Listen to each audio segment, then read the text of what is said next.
Magandang araw po sa lahat ng nakikinig ng aking vlog. Ito na naman po si Ball Square para sa Ball Square Basketball. Ang discussion po natin ay isang pag-analysis tungkol sa game na mangyayari mamaya. So mamaya na to, this is April 19, 2026. Ito po yung laban ng Converge versus Magnolia. Now ito, magandang dalawang laban na to kasi they are both contender pero at the same time, pwede natin sabihin they are both underachiever kasi with the lineup that they have, dapat mas mataas yung wins nila pero at the moment, para medyo nag-struggle sila ng pareho. Now, ito yung pag-usapan natin, tatalakayin natin kung ano yung mga game plan nila, kung sino yung mga key matches, of course yung numbers na kailangan, dapat alamin din natin kung ano yung mga numbers na yon. And then, of course, magbibigay ako ng final prediction ko. Now, before we actually go to the actual analysis, mananawagan lang ako na kung nagugustuhan niyo yung mga ganitong klaseng content, sana mag-subscribe po kayo sa aking channel para kahit paano malaki po yung may tutulong nun. So, sa mga nakapag-subscribe na po, marami pong salamat. At sa mga magsasubscribe pa lang, marami rin salamat po. So, yun lang po ang gusto kong sabihin. Now, simulan na po natin itong ating pag-discussion dito tungkol sa laban na mangyayari mamayang gabi, Converge versus Magnolia. So, ang una nating pag-uusapan dito is that kailangan malaman natin yung prediction score ko kasi ito yung aking parang disclaimer Kasi ayoko naman na parang ginagamit ito na parang sinabi kasi na ito yung mananalo Na take note, ano lang ako, nanguhula lang din ako katulad ng iba pero at least ako binibigyan ko ng konting analysis at saka justification kung bakit sinasabi ko na ito yung mangyayari na si ito yung mananalo. Sa tingin ko lang yun Now in this case, ang aking prediction score is already at 2-5. So dati 2-4, medyo yung laban yung laban ng Meralco at saka NLEX medyo talagang close yun Actually, ang nilagay ko nga doon na odds 50-50 kaya kasi kahit sino doon pwede manalo. So, ang pick ko doon was Meralco, medyo yun nga sa dulo medyo lumaylay sila ng konti kaya ang nangyari nanalo yung NLEX. Pero ito sa very close game naman. Aside naman kasi yung mga prediction ko kung sino yung mananalo, nahulaan ko rin doon kung sino yung mga yung mga talagang maglalaro, yung mga top player, at saka yung tinatawag nating mga magic bunot. So kahit paano, pag hindi man tayo tumama sa actual prediction natin kung sino yung mananalo, nalalaman naman natin kung sino yung mga matatawag natin na pwedeng maging key player na maglalaro ng maganda. Including the game plan. Yung game plan sinusunod kahit paano. So, akin naman yung prediction ko dito, hindi lang yung para sa kung sino yung mananalo. Isama mo na lahat. Kasi maraming content to yung mismong nilalagay ko sa YouTube. Okay po, ang part 1 po ng ating analysis will be on yung tinatawag kong tail of the tape. Now, ito medyo parang trivia lang to So, tinitignan natin kung ano yung status ng dalawang team na to. So, dito, para sa Converge, they are now 2-5. Samantalang pagdating naman sa Magnolia, they are actually 3-4. Now, take note, yung pareho silang galing sa isang panalo. So, yung both Converge and Magnolia actually came from a win. Now, titingnan natin yung mga record ng kanilang mga napanalunan at saka talo. Now, for this one, yung Converge is 2-5. Ang unang panalo nila is their opening game against Macau. And then suddenly nagkaroon sila ng 5 sunod-sunod na talo. Ito nakikita niyo sa screen. So natalo sila sa Terra Firma, Meralco, SMB Ginebra, and then Ross. And then during the game against Titan, nanalo na sila. Now take note, yung panalo nila although Titan yung kalaban nila, still ang talagang nakita ko rito is that yung Converge is kahit paano parang ready na ng Naging ready na yung buong lineup nila kasi if you recall yung sa lineup ng Converge, lagi silang nagpatawag natin doon, laging may injury. So, yung laban nila ng Terra Firma, parang nagkaroon ng injury si Juan Gomez de Liano, and then yung sunod na 3 games, hindi na ito nakapaglaro. Nakapaglaro pa siya ng Ross, pero medyo, of course, naninibago kasi galing sa injury. And of course, another thing ng laban nila ng Titan is that naglaro na rin si Calvin Abueva na hinihintay talaga yung laro. At maganda yung nilaro niya noon, siya yung naging best player of the game. So, kailangan i-consider natin yan. Now, pagdating naman sa laban ng Magnolia, nanalo din sila against SMB na nakaraang laro nila. And then, meron na silang at least 3 panalo. So, nanalo sila sa Macau, Terra Firma, at saka SMB. Now, yung mga wins ng Magnolia, medyo hindi ganun ka-impressive in my own opinion kahit sabihin natin 3 yung panalo nila. Kasi, yung 2 panalo nila was against Macau, at saka Terra Firma. So alam naman natin ito yung medyo mahihinang team. At kahit nanalo sila ng sa SMB ng nakaraan, medyo hindi pa rin ganun ka-impressive kasi nga yung SMB walang import na naglaro na ito parang biglang nawala si Justin Patton. So nangyari, walang import yung SMB ng panahon na to at nanalo sila. So that is yung history ng dalawang win-loss column na ito, ng dalawang team na to. Now, if we're actually going to compare yung dalawa, yung sabihin natin yung history ng win-loss record nila, ako pag tinitingnan ko kasi to, I can see na pwede kong sabihin na yung Magnolia is pwede nating sabihin lamang. Pero ang problema kasi dito, pag tinitingnan ko to, although sabi natin na lamang yung Ginebra yung Magnolia dito, in terms of yung winless record kasi mas lamang sila ng panalo, medyo concerned pa rin ako ng konti kasi yun nga yung mga napanalunan lang nila is mga medyo mahinang team. Yung San Miguel is malakas pero yun nga lang walang import. So medyo ano yun, talagang nasa kanila yung advantage nun. Now, in the terms of yung Titan, nanalo sila in the terms of Converge, nanalo sila sa Titan Ultra, yun nga lang, mahina rin yung Titan Ultra Ang kagandahan lang dito is that, ang tinitingnan ko yung tail of the tape is na naglaro na yung Converge, nabuo na yung team. And at the same time, parang nagdagdag sila ng isang assistant coach in Glenn Capasio, which I think is a very capable assistant coach. Kasi yung mga coach yung coach nila si Atienza na parang siya yung nagbibigay ng play, parang hindi ako ganun ka-believe sa level niya So I think placing or putting Glenn Capasio as an assistant coach na magbibigay ng play is actually good move on the part of Converge. Ngayong tapos na tayo sa tinatawag nating tail of the tape, punta na tayo sa part 2. Ito yung tinatawag kong by the numbers. This time, gagamitin natin yung mga record nila, yung mismong score para ma-determine natin kung sino ba yung mas maganda yung nilaro. So kanina kasi pwede natin sabihin na yung sa tail of the tape, mas maganda yung nilalaro ng Magnolia kasi mas marami silang panalo at saka yung huling na kalaban nila is SMB, which is malakas sana kung may import kaso lang walang import. This time titingnan na natin yung mga numbers nila. Now, take note sa mga bago rito sa aking vlog, makikita nyo may mga color coding to So yung average score ng dalawa para sa total ng lahat ng games nila, ito nakikita natin sa taas. And then ito naman yung tinatawag natin na win average. Ito yung mga average score nila para sa mga panalo nila. Yung orange, nilalagay ko sa mga contender, yung makikita yung orange bar. Para kasi sa akin mas counted yung sa contender kasi yung laban ng contender medyo mas mas masasabi nating talagang lumaban kasi ako minsan hindi ko masyado kinukonsider yung mga yung mga non-contender kasi minsan di mo alam kung maglalaban ba talaga yun. Tingnan natin maigi. Ang average score ng Magnolia is 101.29 para sa lahat ng games na to. Samantalang yung sa opponents nila is 97.29 plus 4, ibig sabihin medyo close yung mga laban nila lahat. Pero lamang pa rin yung Magnolia. Pagdating naman pag nakakalaban nila yung isang contender, which means eto yung nakalagay, that is 104.67. Samantalang ito naman, yung kalaban nila is 101.34. So, medyo lamang pa rin sila. Ibig sabihin, 3 and 4. Dapat nga, in-expect ko dito, medyo medyo mas malaki sana yung opponents kasi lamang yung talo nila. Pero hindi Ibig sabihin, meron silang panalo dito na convincing talaga, kaya medyo nakahatak yung average.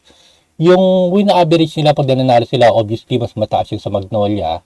108.67, that is plus 15 kasi ang opponent score nila is only 93.34. Pero take note, kasama na rito yung mga yung mga laban nila against sa mga non-contender. Pag contender yung nakakalaban nila, nanalo lang sila isang beses, that is against SMB. So 120 ang score nila, samantalang yung opponent is 101 plus 19. So ito medyo reliable lang konti kasi isa pa lang naman yung panalo nila against a contender. So that is for Magnolia by the numbers. Yung pagdating naman sa Converge, yung by the numbers nila, ito, nagkakalituan na tayo sa Dahil pala nauna ko yung Converge, pero wala namang problema doon. Sa Converge naman, they are 2-5, ibig sabihin dalawang beses lang sila nanalo. Yung average score nila is 99.43, sa kalaban is 102.58. Ibig sabihin, mas marami pang na-score yung kalaban sa total ng 7 games, that is -3. Yung sa average naman, pag contender rin nakakalaban nila, ito medyo malaki, -10 sila. Ibig sabihin, nahirapan sila agad sa contender. And then yung average win, dalawa lang. So, nanalo sila against Titan Ultra at Macau. Parehong non-contender to. Kaya makikita natin yung sa win average sa contender, wala. Kasi hindi sila nanalo sa contender eh. Pero yung sa win average, meron silang plus 4.5, hindi ganun kataas. And then yung win average para sa non-contender, yun medyo 4.5 pa rin. So, kasi doon lang naman sila nanalo. Now, if we're actually going to place it side by side, itong dalawa na to, makikita natin na if you look yung by the numbers nila, mas impressive yung pinapakita ng Magnolia. This one, mas impressive talaga yung pinapakita ng Magnolia because mas maganda talaga yung ano nila, yung record nila. Pero ito kasi yung tinatawag natin minsan sa statistics na parang hindi natin nakikita yung mga dapat nating hanapin. So sa case na to, ang problema kasi dito is that pwedeng mas maganda yung pinapakita ng Magnolia, pero ang nangyayari naman kasi dito is that sino ba yung nakalaban nila at ano yung nakalaban nila. So matatandaan natin pwedeng mas maraming panalo rito yung Magnolia, pero yun nga lang, yung dalawa sa mga panalo ng Magnolia at Converge parehong non-contender na team eh. Yung sa San Miguel naman, nakalaban nila, pero yun nga lang, hindi walang import nun. So, pwede natin sabihin na yung numbers dito, even if pinapakita na maganda yung pinapakita sa Magnolia, pwede hindi siya nagsasabi ng accurate because yung level ng competition na nakalaban nila. So, nilagay ko lang yun doon. Okay, that's it. Okay po, moving on tayo sa next part nito. Ito tinatawag kong key matchup. No, ito pagtatapatin ko rito yung top offensive player ng Converge at top offensive player ng Magnolia. And then sasabihin ko kung sino yung babantay sa kanila. So this is also a prediction. So in this case, unahin natin sa Converge. Converge will be an offense. Now alam natin yung import ng Converge, hindi naman siya offensive threat eh. Actually, yun nga yung kahinaan nun. So ako ang lalagay ko dito na unang offensive threat para sa Converge. Lalagay ko dito si Justin Baltazar kasi kailangan mas maging aktibo siya sa offense eh. Kung sakaling import nila hindi ganoon kalakas umepensa, so siya yung ilalagay ko dito. Now, si Justin Baltazar is talagang kahit paano maganda yung pinapakita ngayon, yun nga lang medyo nag-struggle siya ng konti kasi yung spot na dating nilalaroan niya is yung import na yung naglalaro. Yun nga lang yung import hindi ganoon kagaling sa offense. So if Justin Baltazar is magiging aggressive sa offense ngayon, ang team kong pwedeng bumantay lang sa kanya dito will be a veteran, that is going to be Ian Sanggalang. So siya yung nakita ko na babantay sa kanya dito. So kailangan dito ng medyo mas veteran presence para bumantay sa isang local na alam naman natin maganda rin yung nilalaro talaga. Si Justin Baltazar walang problema sa rebounding, pero I think he needs to just be aggressive on the offense. Pero kasi I think kaya niya talaga eh. Hindi ko lang alam kung ano yung problema kung bakit hindi niya pinipilit. So, ang second offensive threat naman na nasa Converge is going to be Alex Stockton. So, si Alex Stockton kasi medyo inconsistent siya ng konti eh. Pag wala si Juan Gomez de Liano, maganda yung nilalaro niya, mas mataas. Pero nang bumalik si Juan Gomez de Liano, medyo nagkaroon din siya ng problema, parang hindi siya masyado makascore. Pero in this case, kailangan medyo ilabas niya yung talagang pagiging offensive threat niya as a two guard dahil hindi na siya point guard ngayon. So, meron pang maraming offensive threat yung Converge eh. Nandiyan si Mikey Williams, nandiyan si Calvin Abuelva. Pero yung tinatawag nating medyo kinakatakutang kombinasyon ni Juan Gomez de Liano at saka Alex Stockton, hindi pa talaga nagpapakita ngayong conference eh. So, si Alex Stockton, siya yung second offensive threat na ilalagay ko para sa Converge.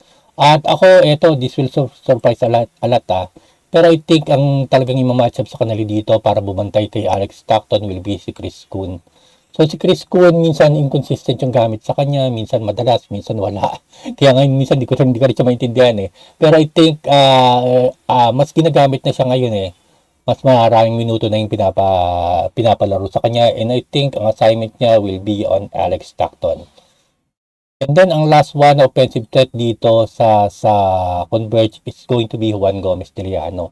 Now, yung last game niya, nagpakita na ulit si Juan Gomez de Liano. He's a point guard na is both good in defense at saka offense. This one, ang setting kong ilalagay ko dito na babantay sa kanya will be si Mark Baroka. Kasi kailangan dito ng veteran eh, para bumantay sa baguhan eh. So yan, Juan Gomez de Liano is medyo matalinong player to eh. So you need someone like Baroka na veterano na para ma-predict kung anong gagawin niya. So, among the guard, hindi ko naman pwede sabihin na ang babantay dito is si Jerome Lastimosa kasi medyo maliit yun eh. So, kakainin ni Juan Gomez de Liano yun. So, ang babantay sa kanya is si Mark Baroka. So, that is for the Converge on offense. That is my prediction. Now, we're going to move on. Yung prediction ko naman para sa Magnolia on the offense. Now, sa Magnolia, ang first offensive threat nila will be si Clint Chapman, yung import. So, wala namang doon. Wala naman tayong magiging problema doon kasi alam naman natin na may score din to ng malaki. So, ang defensive assignment nito, yung babantay sa kanya will be Kyler Kelly.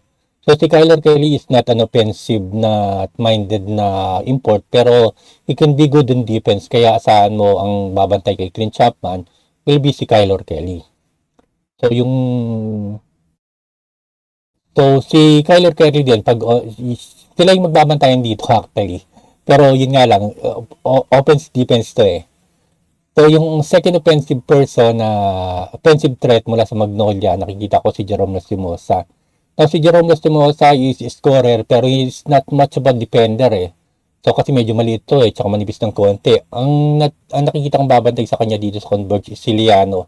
So sila, point guard matchup to between the two main point guard ng dalawa. And then the last offensive threat na manggagaling sa Magnolia will be Saber Lucero. Now, ang nakikita kong babantay sa kanya dito is si Justin Baltazar. So, eto yung nakikita ko ng matchup sa kanila both on offense and defense. So, kanina nasabi ko yung tungkol sa Converge on offense. This time naman nasabi ko yung Magnolia on offense.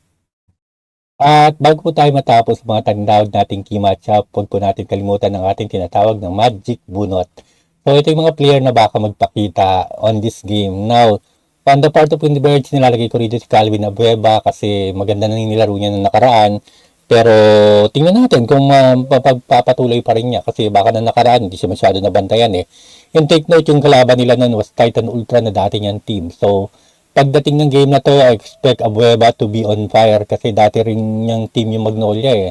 At yun nga, yung parang meron siyang tampo kasi hindi siya masyado ginagamit noon ng panahon ng kay Chito Bugtilero. Now, si Calvin Abueva, yung magiging magic bunot ko para sa Converge.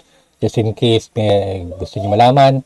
Pagdating naman sa Magnolia at Chicken Templado, nakikita kong magic bunot nila, it will be Chris Kuhn. Now, take note, yung huling hula ko ng magic bunot sa Meralco at saka sa NLEX, tama pareho eh. Sabi ko si JB Mocon yung sa Meralco. At tapos si LG Gonzalez naman yung sa NLEX. At tama pareho yun. They both scored I think 17 points with LG Gonzalez giving the yung winning shot ng game na yon. So yung magic bunot na to ay nakikita kong dalawa na pwedeng maganda yung maging laro sa darating na game. Okay po, moving on tayo sa tinatawag nating next part of the vlog. Ito yung tinatawag kong game plan. Ito yung mga tinatawag ko lang offense, defense na pwede nilang gawin during the game. Now take note, ito parang prediction ko rin to eh. At sa totoo lang medyo minsan nagugulat ako na tama rin ginagawa. Pareho ng ginagawa. Yung kung ano yung iniisip ko na dapat nilang gawin para sa offense at defense, parang ganun din yung ginagawa ng both team sa mga pag napapanood ko na sa kanila. Now we're going to start with yung game plan ng sa Converge. Yung offense nila kailangan they make use of their backcourt advantage. Now mas malakas yung backcourt advantage nila dito with Juan Gomez de Liano at saka Alex Stockton. Malakas yung dalawa na yun eh. Parang pang all-star yung level ng dalawa na yun. Now, yung pagdating naman kasi sa Magnolia, ang pinaka-main point guard nila is medyo maliit, si Jerome Lastimosa. And then, of course, nag-aging na rin ng konti si Paul Lee at saka si Mark Baroka. Kaya medyo kailangan nila yan, i-take advantage nila. The next one is yung tinatawag natin kailangan set up yung import for offense kasi si Kyler Kelly hindi yun makiscore on his own. So, kailangan dito gagawin mo ng paraan kung paano siya makaka-score. So, nandito na si Juan Gomez de Liano, pwede niya gawan niya ng paraan kasi he's a very capable point guard naman. And the third sa offense, yung key para manalo is kailangan Baltazar mas be aggressive on scoring. Ako lagi ko siya pinupunan na kapag nasa loob siya ng paint at hawak niyang bola, huwag na niya ipasa. Kasi ano siya eh, 6'9 eh. Kaya niyang kainin yung bantay niya na probably mas maliit. So, he has the athleticism, he also has the strength. Kailangan gamitin niyo into his advantage. So, that is for the offense for Converge. At sa defense, isa lang kailangan nila dito si Chapman. Now, pwede nilang pigilan sila Timosa at sila Zero. Pero, ang number one priority nila rito para makontrol yung game is that kailangan mapigilan nila si Chapman. So, si Kyler Kelly will, kahit sabihin natin puro defense yung gawin niya, ito yung kailangan niyang gawin. Kailangan mapigilan niya yung import na Magnolia kasi kahit paano, maganda yung nilalaro ng import both in offense and defense. So, that is the offense-defense game plan para sa Converge. Pagdating naman sa tinatawag nating offense-defense sa Magnolia, sa offense, kailangan gamitin nila yung import to their advantage. Lamang yung import nila as compared to the import ng Converge. So, kailangan ano nila yan, samantalin nila. And then, of course, yung perimeter shot must connect kasi mas matatangkad yung sa Converge with Arana and of course, yung si Baltasar. And nandun pa si Policarpio. Matatangkad yung mga yun So, they need to actually make yung perimeter, yung outside side nila connect. Kung di, mahirapan sila talaga dito sa Converge. And then, finally, yung defense naman dito, yung game plan, this is still for Magnolia. Kailangan mapigilan nila si Juan Gomez de Liano kasi ito yung parang pinaka-heart and soul ng Converge ngayon. And then another one is kailangan mailabas nila si Kelly. Huwag nila kailangan ma-box out nila to kasi wala tong tira sa labas Kapag nasa labas to, wala na, okay na yun kahit paano. Kaya pag nasa labas siya, hindi na siya kailangan masyado bantayan kasi alam nila walang tira to So that is for the game plan, offense defense for both Magnolia and Converge. And finally, napunta na tayo sa ating last part. Hinihintay ng iba yung verdict. Now, take note, yung prediction ko kung sinong manalo, hindi lang naman ito yung pinipredict ko dito Pinipredict din ako ng mga tinatawag natin. Yun nga, yung key matches, kung sino yung tingin ko maglalaro ng maganda, yung magic bunot, pati yung game plan, actually, pinipredict ko na rin So, hindi, ito lang yung tinatawag nating pinaka-cherry on the cake ng aking vlog. Pero, hindi lang naman ito talaga yung pinipredict ko dito. Marami akong pinipredict dito.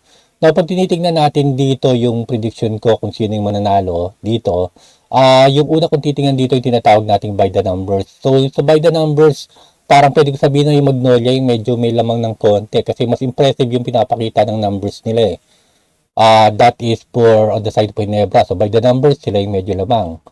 Pagdating naman sa tinatawag nating key matchup, I feel na parang overall sa tinatawag nating level ng player na nasa bawat team. Pakiramdam ko mas lamang yung ngayon yung Converge kasi nakabalik na si Juan Gomez de Liano. And then of course si Abueva, mukhang maganda na yung nilalaro. Nakadalawang game na to si Abueva. Yung unang game medyo parang wala ng konti. Pero yung pangalawang game niya medyo parang nakakabalik na siya. And take note, si Mikey Williams is also parang maganda na rin yung nilalaro. Bumabalik na yung dati niyang laro. So I think sa key matchup or sa matchup overall para sa mga player, medyo lamang dito yung Converge. So, 1-1 na sila. Now, eto, sa birthday ko, yung bibigay ko na odds dito, I think, papabor, even if sabihin natin mas maganda yung numbers ng Magnolia, parang, eto, pero mas kutob na lang to Ilalagay ko yung odds na 51-49 kasi I feel na yung Converge sa certain momentum going into this game.